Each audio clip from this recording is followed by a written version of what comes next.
One of the most counterintuitive parts of the reinvention process is that it rarely begins with a conversation, thought, or epiphany like in the movies. What was true for me and others I've interviewed was that our bodies signaled it was time to do things differently before our brains caught on. Today, I'm talking with Annie, a high performer turned high performance coach who spent most of her career relying on her intelligence. Yet finding her calling didn't come because she analyzed what she really wanted, but because her body signaled it was time for a change. I'm really happy to share her story, transforming from someone who pushed herself to have it all to a woman willing to start with just herself. Please enjoy my conversation with Annie.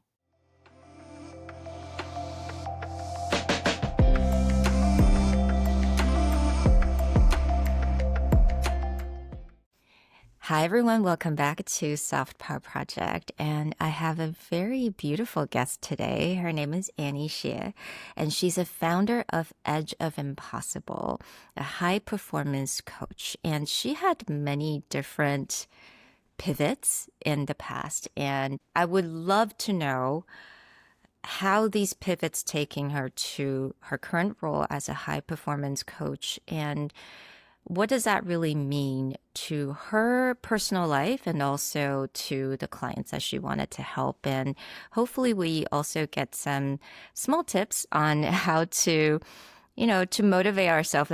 So hi, Annie. Sorry for my really long introduction. Hi, thank you so much for coming here today. Hi, Sherry. Thanks a lot for having me. Yeah, so talking about pivots, and actually we were just chatting about this. There was so much I didn't know about you, and I was so surprised to find out that you speak a completely different language, actually fluent. So you speak fluent Korean, and you used to work in Korea, right? hmm Yeah, so it's a interesting journey. So I actually speak a couple different languages. I Oh my goodness. actually used to learn French and Spanish growing up. In Taiwan, my parents Okay. used to send me to those cram schools where you speak English, French, and Spanish before. Can I go to the bathroom? Can I drink some water? Can we have snacks? So it's like a very immersive growing up experience to learn these different languages. So actually going to college, I was minoring in French. And I actually tried to spend some time in France. And then when I went to the States, that was when K-pop started really taking form in the Uh-huh. States. So I was very interested in the entertainment world. That led me to actually take a gap year during college to work at YG Entertainment, which is the Blackpink's company, in their global strategy and M&A. So I was there for a little over half a year. That's where I learned Korean back then. I used Korean professionally. And I think that's why you realize I speak Korean. But now it's like conversationally. Mm. Well, if you don't mind, I want to kind of take it back because you mentioned that your parents sent you to cram school that allows you to have that very immersive language learning experience. And that's really interesting because not a lot of parents, and especially here, I think in Taiwan, that pay a lot of attention to the importance of being multi, I know, lingual, especially for like French and Spanish, usually English, yes. So take me back and also, if you don't mind describing kind of how that upbringing kind of changes how you see language learning or approaching different people from different culture backgrounds. I think growing up, my parents had always been very focused on education.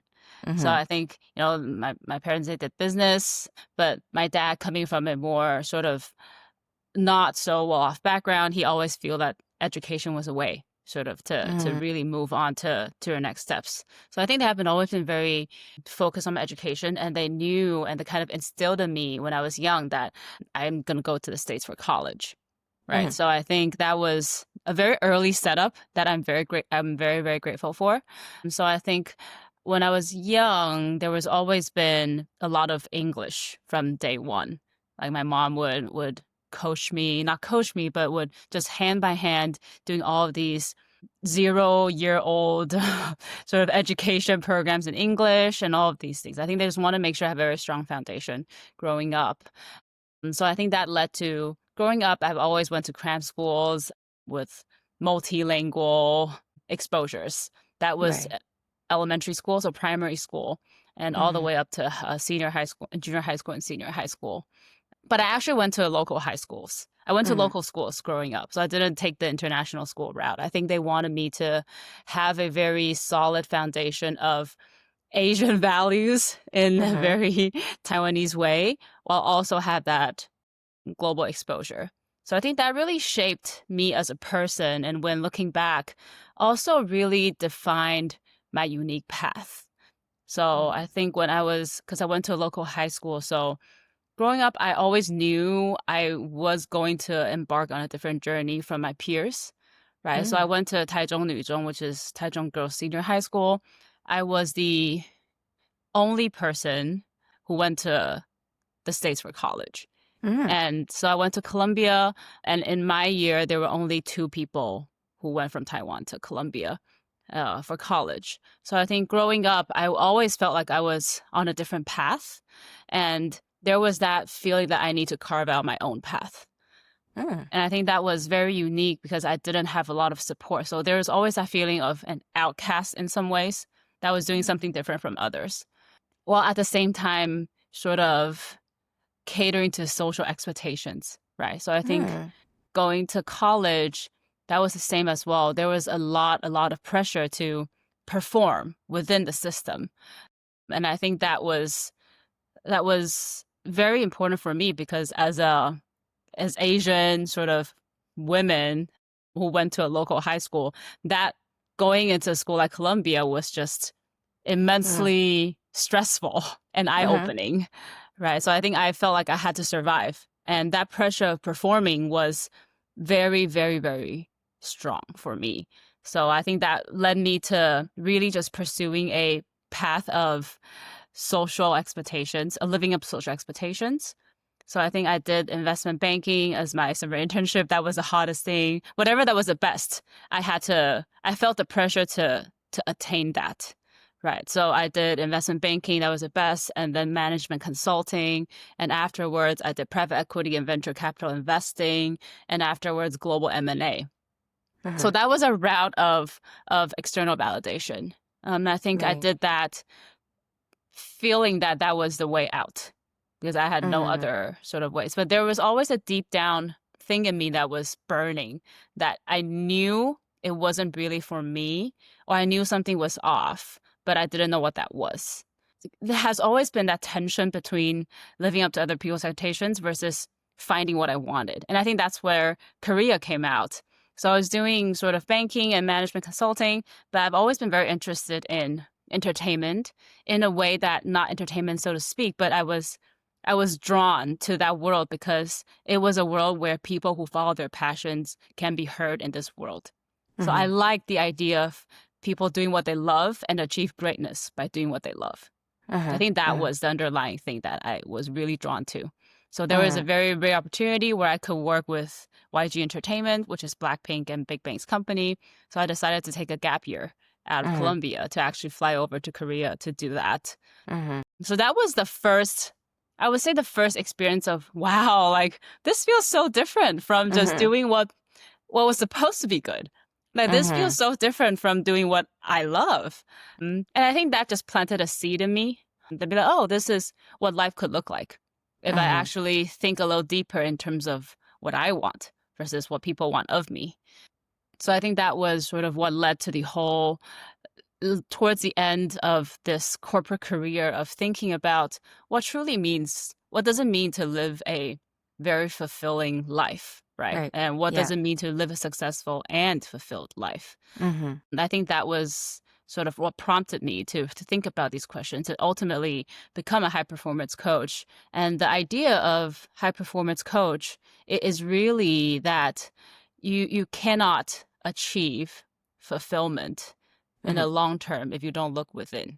Right. Right. So I Yeah. think that this program really, really focuses on, or my vision is for people to know that you can have both.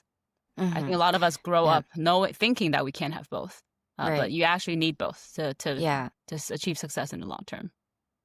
And I'm really interested to know that because you mentioned early on, because your parents kind of gave you a lot of different exposures, what a lot of, kids your age didn't have. So you know that you carved out your own path, right? You had to, and that's definitely doable and possible. But you also mentioned that meeting the expectation from society and perform really well and have that checklist, going to really good school, going to the hottest job in the city. I mean, I think you mentioned that there is that conflict and also trying to get that balance between being unique and also being this example, the golden example. Have you ever kind of felt that conflict or needing to find that balance growing up? I remember when I was in like primary school, I already asked my parents, why am I studying so hard for? I think my tendency was to do whatever it takes to do well. But I've always had this question looming in my mind of what is my why? Like, why am I doing all of this thing? And I think that was always something very deep down. But I think, growing up in Asia, the education system and how it's structured does not allow for critical thinking in many ways, especially coming from a very traditional school, right? So Yeah. obviously you go into the school, it's designed in a way that there is a right answer. So you just have to find that right answer. I think that really defined my values in a very early and be like, what is right? I was always looking for an answer in some ways. Hmm. So it's whether it was society or whether, so I think I started looking for what is the best under society's sort of definitions. But what I found was there was always these moments, and these moments usually came very quickly after I achieved milestones. So I remember when I was fighting for that investment banking internship, I'm like, yeah, I got the offer. And very quickly, I felt that void in me. I was like, okay, this was supposed to give me happiness, but why am I not happy? Right. Mm. So I went on to search. I was like, okay, so for me, life has been a process of elimination because I didn't know what I wanted. I grew up always envying people who knew what they wanted to do. I Mm. feel like I never had the luxury to take the time to think. I've always wanted to take the time to think, but I think going to very competitive high schools in Taiwan and then going to very Hmm. competitive college in the States, that was what I always envied in other people. Oh, like so good. Like they want to do music, they want to be an athlete, they know what they wanted. I didn't Hmm. know. So the only thing I could do was to first follow what other people said is the best and will give you happiness and take process of elimination. So I think it sort of amalgamated into this last role where I came back to Taiwan and I got a very, very great job and a great package and a great team. So I was like, I don't think this can be any better. Hmm. This is everything I had hoped for and I was looking Yeah. for. And yet I was not happy. So I think I Hmm. was that feeling of this is not what is meant for me. Because everything Mm. is so right. If this is right, why am I Mm. not getting all of these things? So I think that was the really reckoning moment and enlightening moment that I need to find something else. Mm. So I think that was just my story of Yeah. a very extreme opposite of extreme following the path of external validation and an extreme Hmm. bounce. So I think it doesn't everyone's story is very different, but for me, because of my unique upbringing of really getting right in the middle of Eastern and Western values, Eastern and Western education, and Eastern and Western systems. I think for me, it felt like the only right thing for me to do that time was to actually take a pause and think deeply because I was not taking any time to think about these things. So I had to do all the reverse and take a pause and think deeply about what really matters to me in my life and my goals. Right. I think that's something that you said, if everything else seemed just so right, but I'm not actually happy, it takes a lot of courage for someone to truly recognize that and to say, I have to give that up. I have to say no to this wonderful package that looks everyone's envy, right? For, and if I tell anyone, they will be like, why would you quit? Why would you leave that job? What was it like to recognize that, to be aware of that, and to walk away from it feeling comfortable or uncomfortable? Just walk me through that emotion, because I'm sure there are a lot of it. Yeah, so the very interesting thing is uh, it was not a choice to Mm, me. It didn't mm, take courage because my conscious brain could not actually comprehend this. So the only way, so how it happened was my body shut down. Like actually. So it was not like I had a huge, big disease, but there was just a time where I was sitting in front of my laptop and I turned it on and I was supposed to produce this deal document and I couldn't. I like mm, literally physically couldn't because my brain was completely fogged. I was like huge brain fog and my hands were like on the keyboard and I just could not type anything. And I think this, you will see this. I believe you hear these stories a lot for people who like higher achievers. Usually the yeah, brain is very well developed. So we try right. to like grind through and use our willpower, and we're vastly disconnected with our bodies. Like, so the Hmm. only way that you usually what happen is you will hear a lot of people, for instance, like Wall Street traders, they will Hmm. just be under high pressure because they need to trade and they are dealing with high volumes of money. And one day they wake up, they found out that they cannot get out of their beds. Mm, Like physically, you cannot, like you yeah. want to, but your body is just like really Hmm. just rebelling against what everything that your brain is telling you to do. So I think that was for me, and I was very grateful that it happened in that kind of fashion, not in some kind of even bigger disease. Mm, So I think that was always like that case, like in the last job or versus in the previous, I was in Singapore doing private equity. There were just moments where I would open my eyes and lay in bed and I just could not get out of bed. Like I know mm, I can, but there was just my body felt so heavy and I know there was this resistance, but literally the more high achieving because if your brain is very well developed, the longer it takes for you to realize that your body cannot take it, right? So that was an experience for me. So it was not, it was courage, but it was also that I knew that my body couldn't take it anymore. But it still mm, took courage because it's still, my brain still has to do it, right? So obviously that was a moment of reckoning. And I remember the first thing I did before I quit my job was I actually called my parents and mm. I said, sorry, I let you guys down. So I think like what you Oh. said, right? I think as Asians, there are very unique Mm-hmm. values and challenges that come with it, right? Being Mm-hmm. a very collective society. And so I think even as like the oldest daughter and sort of like the glory of the family, there is a lot of those pressure that fell on me. And that was the courageous part that I had to tell them. And I think after that corporate life, that was when the courage actually started, right? Right. So that Absolutely. was that whole process is where I had to fight. No, not fight, Mm, but I had to defy a lot of past mm. expectations and a lot of what people think you should be doing. But the decision to that point was something that was I was involuntary because my body Yeah. just led me there. But what Right. afterwards was the path of courageous action. No. I think there's so much to unpack, and I'll start with because everyone just kept saying that the universe whispered to you. If you don't listen, it will start shouting, right? And I think what you're describing, how your body just like, nope, literally, you have no choice. I had similar experience where last year, basically, I would all of a sudden have this allergic reaction. I have rashes just like start just appeared, like my ears would get red and my entire body would start to itch, and I didn't eat anything different.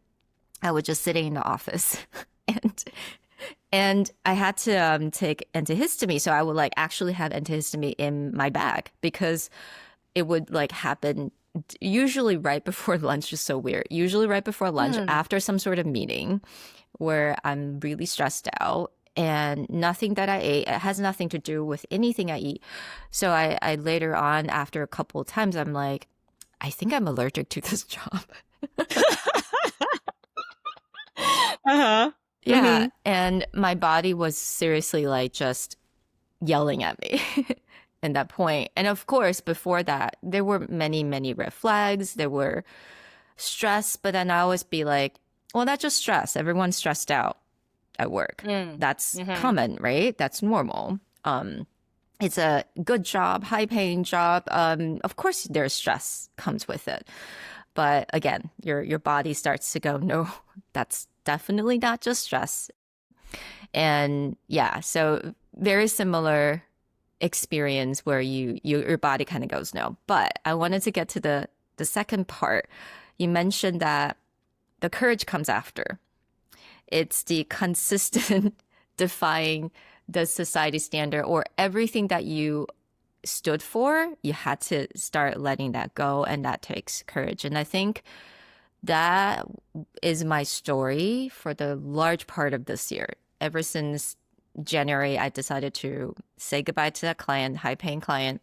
And all the way now, it's all about that. And that process, it's been really challenging, interesting, rewarding, all of that. I would like to know what's that process for you. We can start anywhere because I'm so Mm. eager to know how do you cope with that? And it's consistent. It's like, it's a voice every single day. It's like, okay, how do I push through, right? It really started the day after I quit, right? I had Mm, nothing lined up, same here. nothing. Um, and so the first courageous action it's to, so obviously to me, I'm that type of person I could never really let allow for stillness, right? So like Mm, actually just you're always in that mind, but I wouldn't say I was in fear, but I just wanted to know so much about myself. So I started reading a lot of books. I reached out to many different people, and I did, the 10-day silence retreat that was very popular, like Vipassana. I did it twice. So like whatever, I just had this burning question of who am I? I just need to find out, right? So I went MBTIs, mm, astrologist, like human design, mm. whatever you can think of. I just really just read books and books and books and like consulted teachers and mentors, whatever I could find, because I just needed to know. But during that time, I was growing a lot internally. But on the outside, there was no progress. You could put it that way, right? From my Mm. parents' standpoint, all of those things. So the courage action was people would be like, shouldn't you start looking for a job? Right? And like, oh, you have all of these things. And I know, right? Like if I want to find a job, I could in Mhm. whatever Yeah. capacity. But that courage action is just like, okay, allow for this. Like, I know Yeah. this is not for me. I need to continuously do that. And I think so so during that process, I first got a meditation coach. Uh-huh. So throughout the process, I've always had coaches actually. And so slowly, I realized, wow, this is the power of one-on-one coaching, because no matter how aware this one person is, you will always have blind spots. Like this is how Mhm. the brain is designed to protect you and all of these things, right? So I've always had that. And throughout that process, I realized that what really matters for me, like truly, truly matters for me, agency, um, freedom and control of time is what really, really matters for me. Mm. Mm. So the next step was I knew I wanted to do entrepreneurship. Mm. So for me, that was the next step is, okay, I am willing to start very small. I'm willing to take that risk of failing because I want time in my hands. I want time with my parents. I want to be in Taiwan. So I think I was that really just distilling those true values for me, and I'm Mm. willing to. So that was the first step of, okay, I'm writing down my my statement, right? And I think that was the first step. And then the pressure start coming in. So what do you want to start?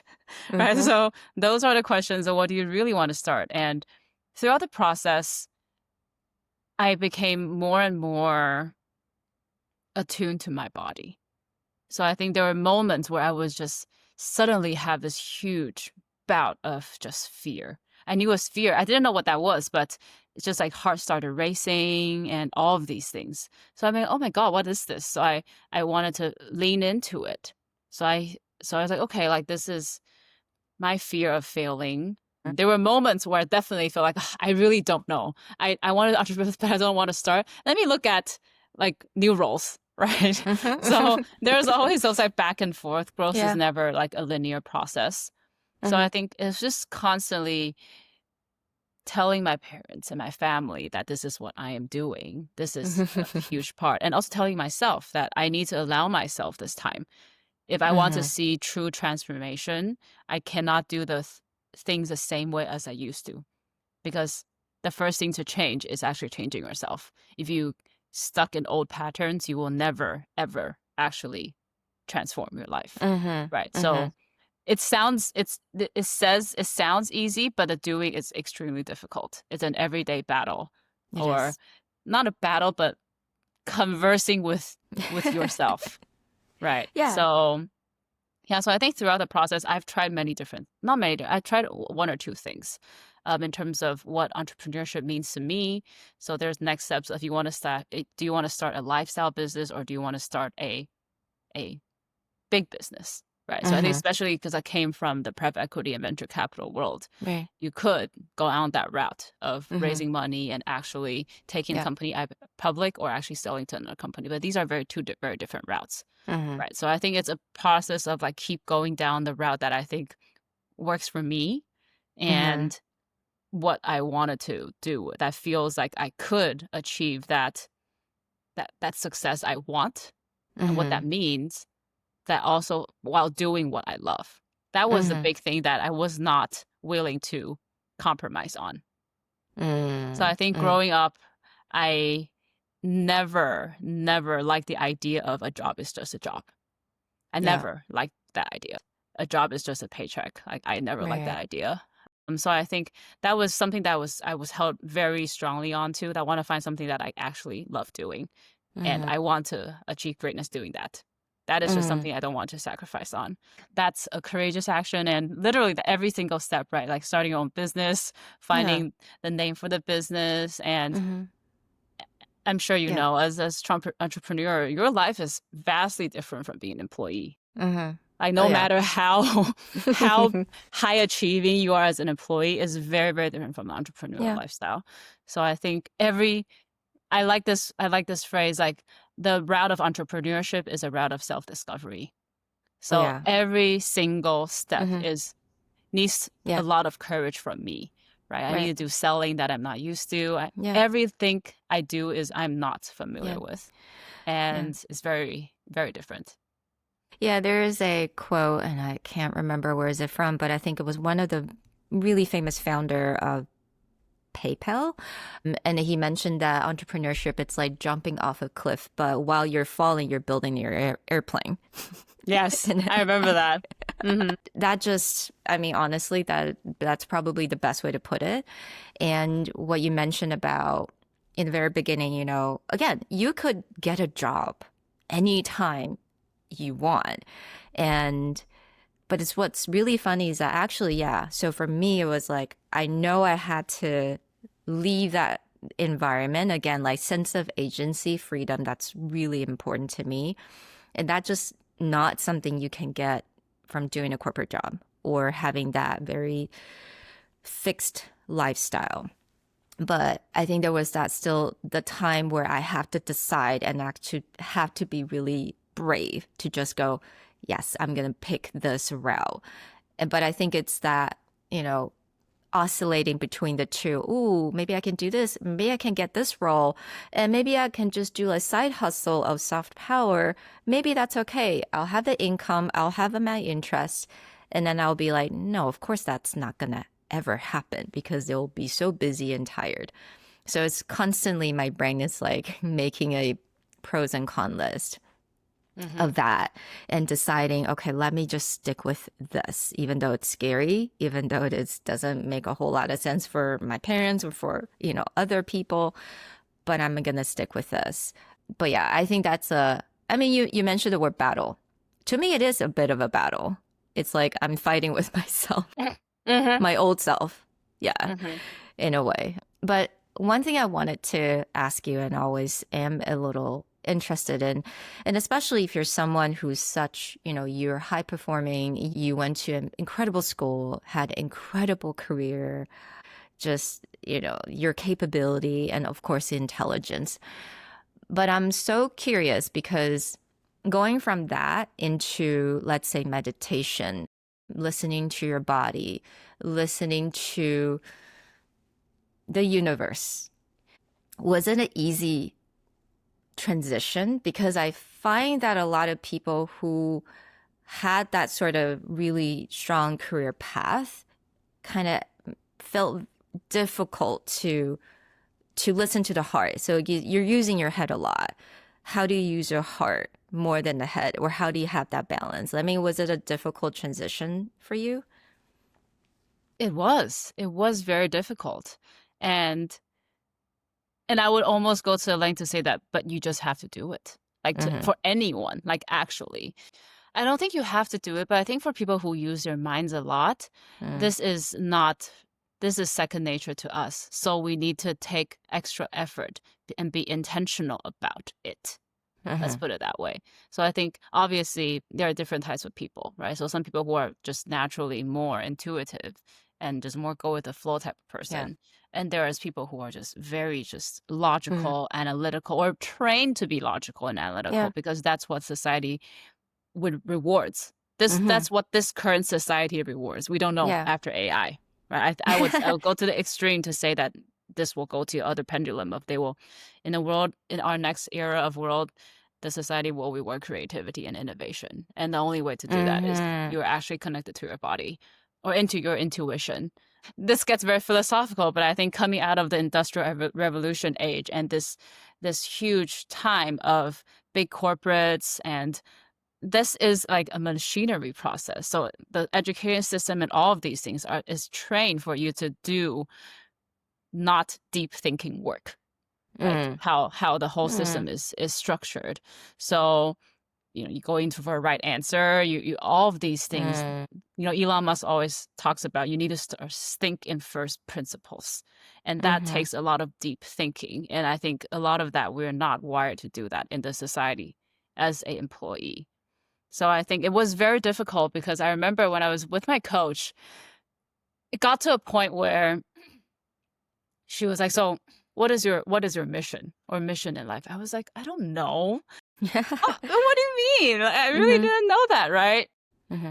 Because my logic brain would be, okay, let me think about there are practices. Let me think about what and there are a lot of people who teach this, right? So what were Mm-hmm. you interested in doing when you were 10? Because usually the 10-year-old is a magic number while you already develop some kind of self-consciousness before Mm-hmm. the society starts falling on you.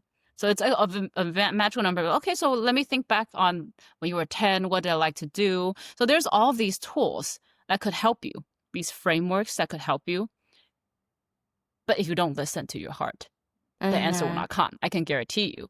Right. So I Mm-hmm. was there meditating because my first coach was a meditation coach. I was like, I don't know. And she would be like, no, Annie, say it. Like she actually did that. She was like, no, just close your eyes, just say it. Mm-hmm. And she's like, your heart already knows. Right. And I think literally I just closed my eyes and it took a very long time. Mm-hmm. And I'm like, okay, I'm just gonna let my heart say it. Because my brain Mm-hmm. was just like, oh, I don't know, I don't know, I don't know. And okay, let's just calm down. And Mm-hmm. it just came out and it just came out. And Mm-hmm. I think that sentence actually stuck with me.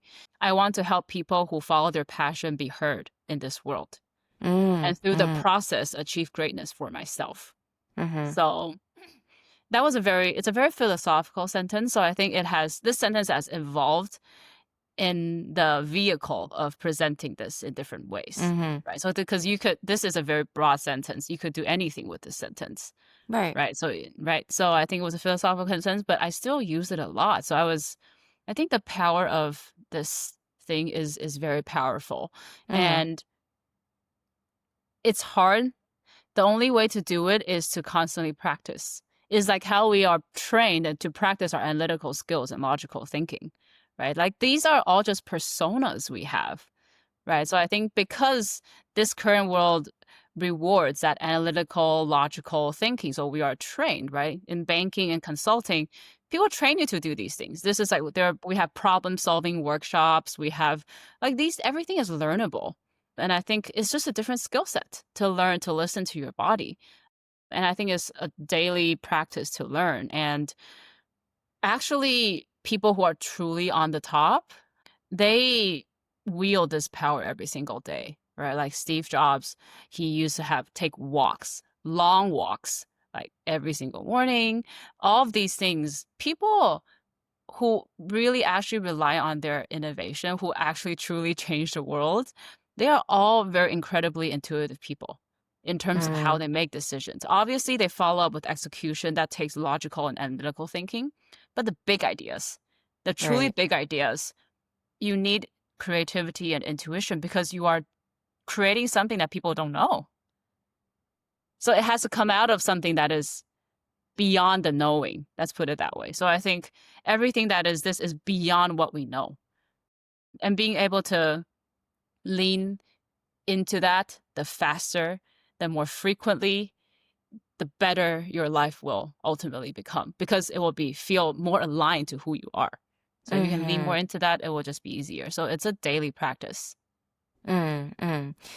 And I actually really like that sentence that kind of fell out of your heart. You said that it was really broad, but I do feel like nowadays, and again, like we were trained to be very specific, like we were trained to have a solution to a problem. But again, I think still having that bit of a room to allow uncertainties to allow us to evolve and change. I think that's so important, and it is difficult for me because like not intuitively, I think in my head it's like, oh, that's too vague. I mean, Sherry, you have to be more specific. That doesn't work in business world. But I think sometimes you just kind of have to allow for that room, right, for you to kind of evolve. And I'm still evolving. Like I feel like this podcast has like my idea in the very first episode till now has evolved, and it's okay, and it can be a really beautiful thing.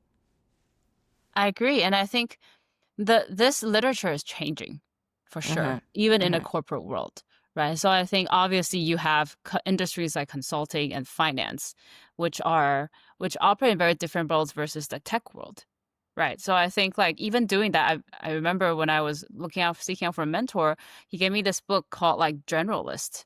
Or like, so I think even what people value is different. And I think recently, I think it was the LinkedIn founder, Reid Hoffman, he was talking about how, and I might be wrong, but I think quoting him might be wrong, but he was saying how, like, right these days, if a young person tell me that, well, I know this is what I want, he would be like, are you sure? Right. So I think Mm-hmm. being able to know that there is flexibility and holding on to just the core values of what you value is very important because this world is changing, right? And if you don't allow for adaptability, you will be weeded out because your job might be gone in 24 months, like when AI is getting trained, like Yeah. actually, right? So Yeah. I think going back to looking deeply into your true strength is very important because in this next era of a world, what might be left in the end is you doing what you love because the robots will take everything away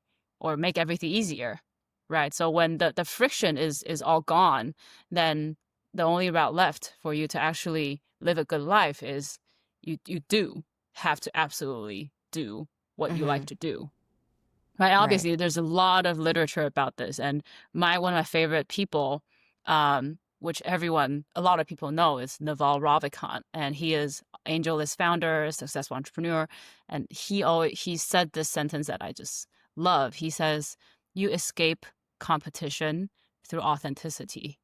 Right. So the Mm. only way you can escape competition is through authenticity, because what feels like play to you feels like work to others. And that's why you can constantly do this because things will get hard in life. And the people who succeed are people who can actually sustain that period of struggle and challenges for the long term. And as an entrepreneur, I think I need to constantly remind myself of this every single day, right? That the true wins are won when no one is looking at you, when no one is cheering on for you, and you just gotta keep doing it. Mm-hmm. Um, so I think it's a lonely route because it's a battle with ourselves. We then Yeah. constantly bring ourselves back to the center, constantly ground ourselves, constantly remind ourselves that it's that consistency, is that habit. In high performance culture, we talk about high performing living is a life of intentionality. And we also Mm-hmm. distill that to high performance habits, right? So I think all of these things are philosophical realizations, but it will go nowhere if we don't distill that into daily habits that we do. Mm-hmm. So I think Mm-hmm. that's what I like about this is there was a period where I was doing all these readings, right? All these books. But then you quickly realize that that's not enough. You need to actually go out and create. Uh, right? A life of consumption is very different from a life of creation. And a life of creation is when you actually truly face the unknown every single day. Oh yeah. And and you just got to do it not knowing. And the Mm-hmm. ability to Mm-hmm. do it not knowing is very, very powerful, but very hard. Mm-hmm. Mm-hmm. And I admire so much about for coaches to actually gone through all of those things and that constant battle, that very, the motivation that you have to give yourself, that talk that you have to give yourself every single day of, going from the old self to the new self and shedding the old pattern.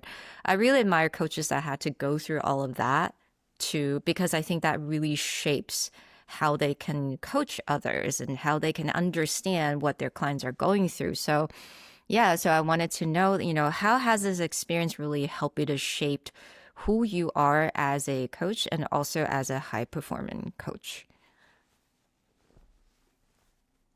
So I think for me, the reason why I landed on this high performance coach is because I think a lot of the current solutions out there either have that performance coach where, a lot of the executive coaches, they do a lot of just maximizing the metrics, right? How do you actually maximize ROI by doing this Yeah. program? I was literally just looking at this. The company's revenue CAGR expanded like 40% in 2 years, the EBITDA CAGR. So like there is that's completely just external metrics focused. And there is also the other side of this of coaching, which is a wellness coach, like a meditation coach, which is like all about feeling yourself in the moment. And to me, I've sought out both sides. So I just felt like there was not a solution that combined both. That is external greatness based on internal, inner excellence.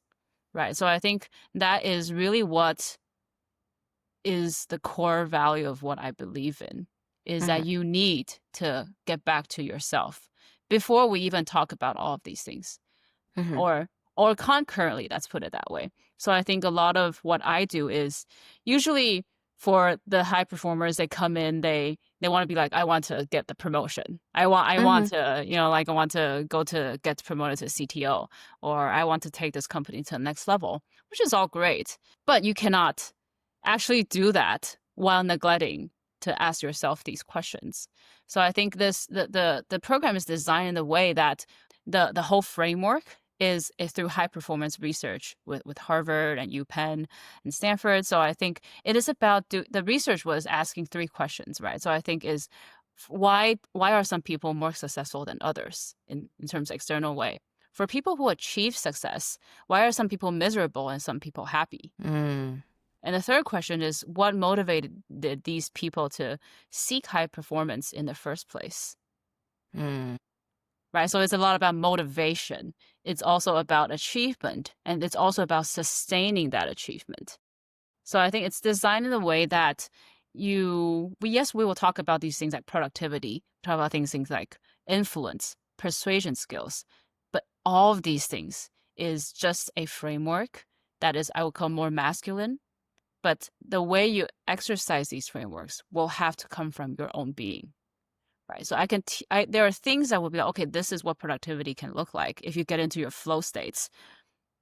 when you get in a flow state, you will achieve 5 times more productivity than everyone else. In a way, you can actually achieve what people do. What takes other people 5 days to achieve, you can achieve it in 1 day. So that's how neuroscience is designed. But how Right. do you get into those flow states? Like, it is you. It works for different people.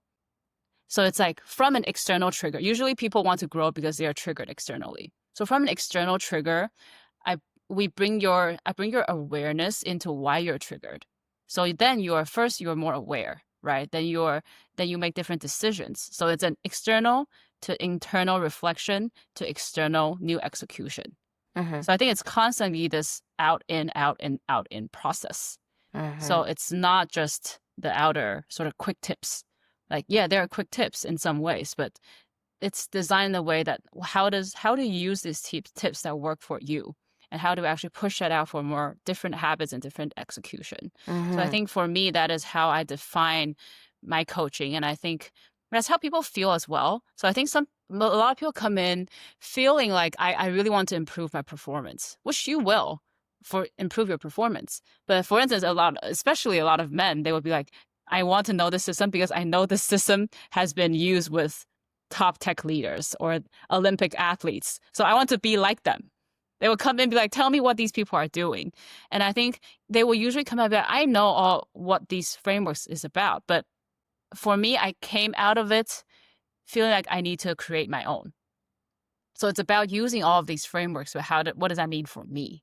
And what does that mean for me to use these to my best advantage, uniquely to me? So Right. I think that's sort of the crux of this coaching. Right. And I love that you mentioned, which is, I think, it is one of the most important thing. It's the sustainability aspect of it. How do you actually maintain that habit? And again, I think that's what sets people apart from, there are a lot of successful people out there externally. They're miserable. They're so unhappy every day. And even they could be millionaires, billionaires, but they're absolutely miserable. And I don't think that's the dream for anyone. But I think it's that ability to actually sustain it. But what does that mean to you? And then you mentioned the word flow. So I think sustainable and flow are the two words that I do see quite a lot popping up this year in 2025. And I thought that was really interesting because the word flow seems to be explaining things that people didn't care about, but now it really matters to them. I mean, like, do you have what's your explanation of that? So I think there is like a very scientific definition of what flow state is. So I think because I am interested in that, so I'm like training to be like a performance neuroscience performance coach.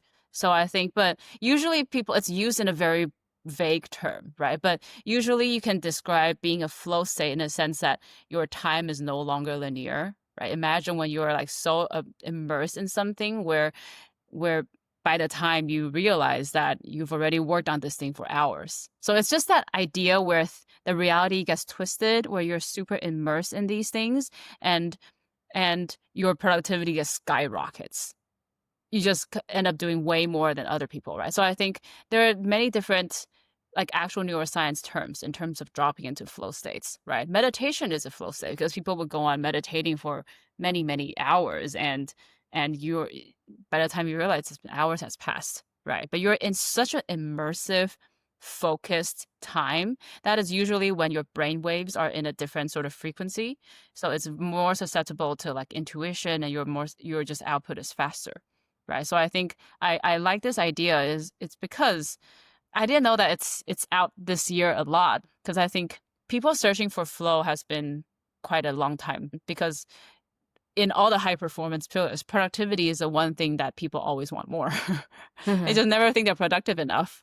So I think like there's a lot of science behind how to actually get into flow states. And I think sustainability is important because I think even in the science of flow, things have been really changing. It used to just be, I want to be in this state a lot, right? If you can get addicted to the state because when your reality is changed, right? So I just keep getting this state, but then you will crack. You will actually burn out, right? So I think sustainability is a big piece that state of flow, because the last state is recovery. So it's actually about how do you, in order for you to sustainably do this for months, years, decades, you actually need to really take recovery very seriously. And I think when we talk about recovery is active recovery, not passive recovery. So it's not about scrolling on your phone. You cannot watch Netflix. Like, these are not active recovery because you are still stimulating your brain. Yeah. Right. So like anything that would actually trigger your dopamine cannot be on the recovery list. Mm-hmm. So anything, like these cheap dopamine is just scrolling on your phone, right? Or watching Netflix, right? So you want dopamine to work towards your favor. So when you're actually in that state, you want to channel dopamine to all of your core goals and the goals that matter to you. And when you're not in that state, you want to actually just empty that dopamine tank, right? So active recovery it's a lot of science, right? You can do truly just resting, which is just meditating, or you can do, like, recently there's this thing that's very popular called non-sleep deep rest, Mm. NSDR, which is just like you're not actually sleeping, but you're like Vipassana, you're just observing your body. You're just Mm. actually like letting a stress out, right? So you can do that, or you can do slightly more active recovery, which is staring at a wall Mm. or flowering your plants, just going on a walk. So it's like, in terms of level of physical movement, it varies, but the whole idea is to get yourself out of your brain, like Right. completely get yourself out of your brain. Mm. Right. So like walks, you cannot listen to podcasts or you're walking as active recovery because you're still triggering, right? But you're just aimlessly walking, or you're actually just laying in bed and resting. So I think it is very, very important to do it like consistently, and not like once a day, but throughout the day. Throughout the day. So for Mm. instance, if you're in the flow state, usually for beginners, you need time of around like 60 to 90 minutes, and you rest right after. Right. So in a Mm. 90-minute, when you do all in, you need to allow for, if you're doing like full recovery, is about like 12 minutes. So it's very scientific. But if you want to do like active recovery, it's about 20 to 25 minutes. So those times you actually need to do like deep resting. So you think about this, right? So you're doing like work blocks, rest, work blocks, rest. And you cannot do too many of those. Right. So I think like the general tip for beginners is, for every 50 minutes of work, you just set an alarm or a timer, and you go out for a walk for like 10 minutes to 15 minutes. So I think that's the easiest way to know that you need to constantly build in rest time throughout the Right. day. And Yeah. obviously, right before you sleep, there is a lot of science about how to actually sleep well, because sleep hygiene is the number one thing to high performance, period. Like Mm. period, right? So how do you Mm. actually maintain high quality of sleep is very, very, very important to all of this. So you can see, like, we talked a lot about psychological mastery, but it's completely linked to a physiology mastery. Right? So I think we talk a lot about this in this program as well, because you can think all day, but if you're like sleep deprived, none of this is going to work. Like none of it is going to work. Right. So it's about mastering your mind and your body all together. And this is extremely, extremely important, that I think it's not, people know, but people don't understand the gravity of it and the importance of it, of how much your body is that vehicle to channeling what you want to do. And if you don't Mm. take good care of it, you're not going to go anywhere. Mm. I need to remind myself this a lot too. Right. Mm-hmm. But Yeah. that is very important. Actually, recently I just felt like this calling of not even listening to music when I rest. Even music sometimes can be a stimulation. Because, Mm-hmm. music, like if it's like nostalgia, like, oh, 90s music, I think of your memory starts to creep up. And to me, that's a stimulation. So I kind of like, okay, no music, complete silence. To me is probably the best, but challenging. That's a challenging Mm. because like I'm so used to like got to put on the music or have some sort of background noise, right? When Yeah. you're not doing anything. Yeah. Let's put it that way. You can use music to your advantage, right? But it's not for resting, right? So I think in the coaching, we do it a lot of like, one person can have different personas, right? So when I'm resting, I'm in my resting persona. But before I go into an important meeting, I'm in that baller persona, right? So like usually there's a lot of training like this, and we do that a lot because it's so important. Like obviously, if the famous Tony Robbins talks about this a lot, and I consider him my mentor as well.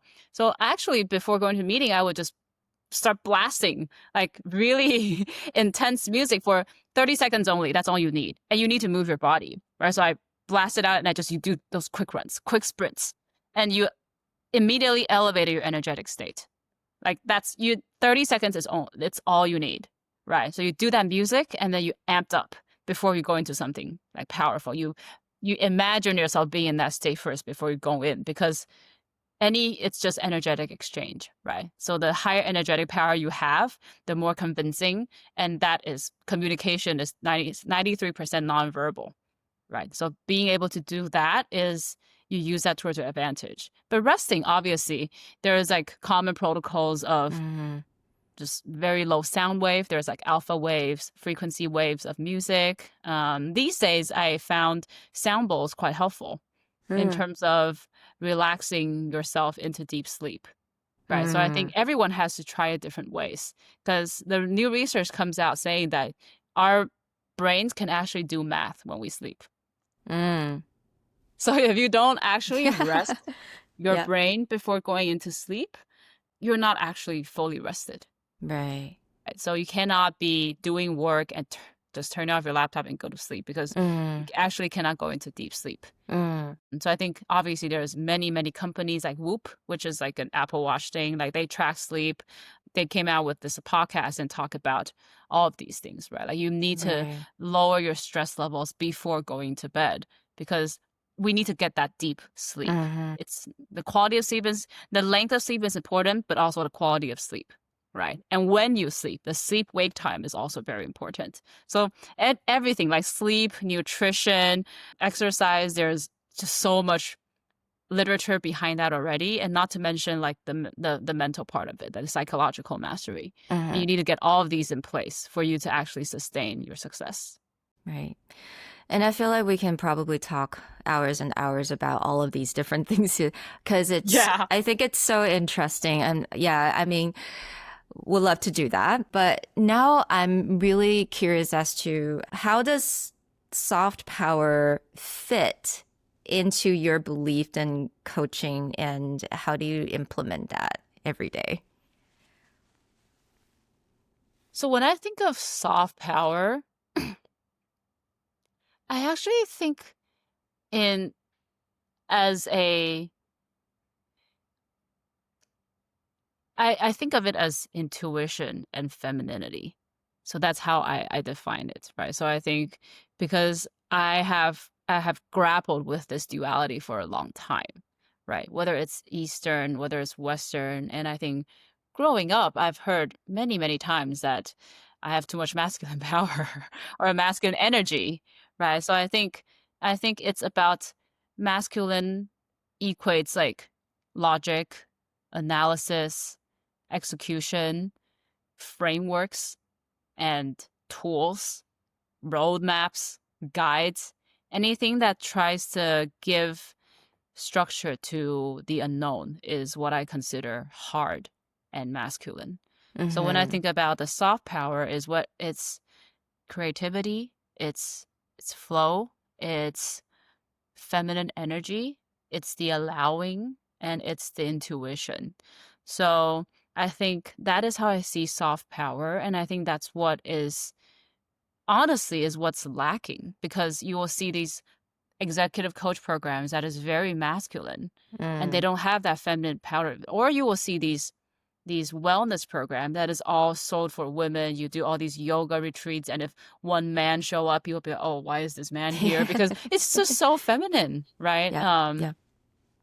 But you need both. You need both. You absolutely need both. And I think this program strives to have both.